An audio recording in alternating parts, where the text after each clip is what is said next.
तो हेलो दोस्तों, मेरा नाम है सचिन और स्वागत करता हूं आपका अपने यूट्यूब के चैनल द पावर ऑफ पाई में, जहां हम डिस्कस करते हैं क्लास 9 और 12 की फिजिक्स और मैथ्स। और आज का हमारा टॉपिक है क्लास 12 का चैप्टर नंबर 4 डिटर्मिनेंट्स, जहां हम सीखेंगे कि किसी भी सारणिक का जो मान है वो किस प्रकार से ज्ञात किया जाता है। इसके लिए जो हमें क्वेश्चन प्राप्त है वो कुछ इस प्रकार से है कि सारणिक डेल्टा इज इक्वल टू 147258369 का जो मान है वो हमें ज्ञात करना है। तो चलिए क्वेश्चन को सॉल्व करते हैं। इसके लिए सबसे पहले हमने लिखा delta is equal to 147258369 is equal to, हम क्या करेंगे कि हम जो है इस सारणिक को सॉल्व करने के लिए संक्रियाओं का प्रयोग करेंगे। ठीक है, हमें जो है संक्रियाओं का प्रयोग इस प्रकार से करना है कि हमारा जो सारणिक का कोई भी दो कॉलम जो है वो आपस में बराबर हो जाए। अब मैंने यहाँ पास कॉलम थर्ड और सेकेंड का प्रयोग किया है। आप अगर चाहो तो आप अपने कॉलम फर्स्ट और सेकेंड या फिर फर्स्ट और थर्ड का ही प्रयोग कर सकते हो। ठीक है, तो हम क्या करते हैं कि हमने जो है अपने कॉलम सेकेंड और कॉलम थर्ड पर संक्रियाओं का प्रयोग करते हैं।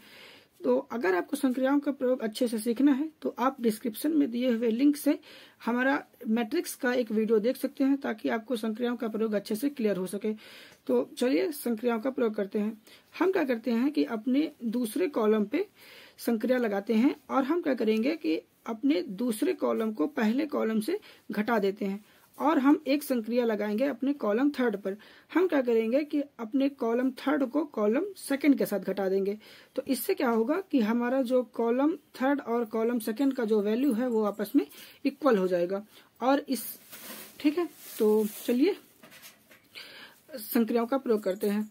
तो यह हो जाएगा 1 4 -1 7 -4 2 5 -2 8 -5 3 6 -3 और 9 -6। ठीक है, तो ये कहाँ से आया? संक्रियाओं का प्रयोग से।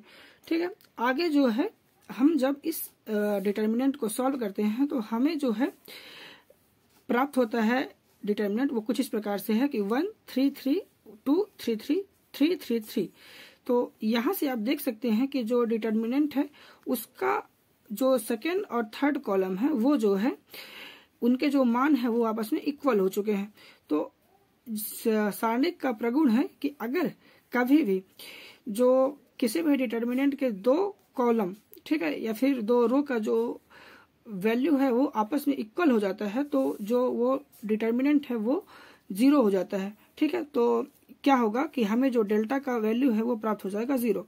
तो इस प्रकार से हमें जो है सारणिक का मान ज्ञात हो चुका है। तो चलिए आगे बढ़ते हैं अपने दूसरे क्वेश्चन की ओर। हमारा जो दूसरा क्वेश्चन है वो कुछ इस प्रकार से है कि सारणिक 7 9 79 4 1 41 और 5 5 55 का जो मान है वो हमें ज्ञात करना है। तो इसके लिए हम क्या करते हैं कि जैसे हमने पिछले क्वेश्चन को सॉल्व किया कि हम किसी भी दो जो है कॉलम को आपस में इक्वल कर देंगे। तो इससे जो है हमारा डेल्टा का जो वैल्यू है वो हमें प्राप्त हो जाएगा। तो हम क्या करते हैं, संक्रियाओं का प्रयोग करते हैं अपने दूसरे कॉलम पर। हम क्या करेंगे कि अपने दूसरे कॉलम को जोड़ देंगे पहले कॉलम के साथ और पहले कॉलम पे कर देंगे 10 का मल्टीप्लाई। तो इससे क्या होगा कि हमारा दूसरा और तीसरा जो कॉलम है वो आपस में इक्वल हो जाएगा। तो चलिए संक्रियाओं का प्रयोग करते हैं। हमने लिखा डिटर्मिनेंट 7 9 + 7 × 10 79 4 1 + 4 × 10 41 और 5 5 + 5 × 10 55। ठीक है, ये कहाँ से आया? तो ये आया संक्रियाओं के प्रयोग से। ठीक है, अब जो है जब हम इस डिटर्मिनेंट को सॉल्व करते हैं तो हम पाते हैं कि हमारा जो डिटर्मिनेंट है उसके दो कॉलम का जो वैल्यू है वो आपस में इक्वल हो चुका है। यानी कि 7 79 79 4 41 41 5 55 55। तो हम देख सकते हैं कि हमारा जो डिटर्मिनेंट है उसके कॉलम सेकेंड और कॉलम थर्ड का जो वैल्यू है वो आपस में बराबर हो चुका है। तो इसलिए जो अब इस डेल्टा का वैल्यू है वो हमें प्राप्त होगा 0। क्यों? क्योंकि ये सारणिक का प्रगुण है कि जब कभी भी किसी डिटर्मिनेंट का दो कॉलम का जो वैल्यू है वो आपस में इक्वल हो जाता है तो उसका जो पूर्ण वैल्यू है वो 0 प्राप्त होता है। तो आशा करता हूँ आपको आज का ये वीडियो पसंद आया होगा। अगर आपको वीडियो पसंद आया हो तो प्लीज चैनल को सब्सक्राइब कीजिए, बेल आइकन को प्रेस कर लीजिए ताकि आपको आने वाली वीडियो की हर अपडेट मिलती रहे। धन्यवाद।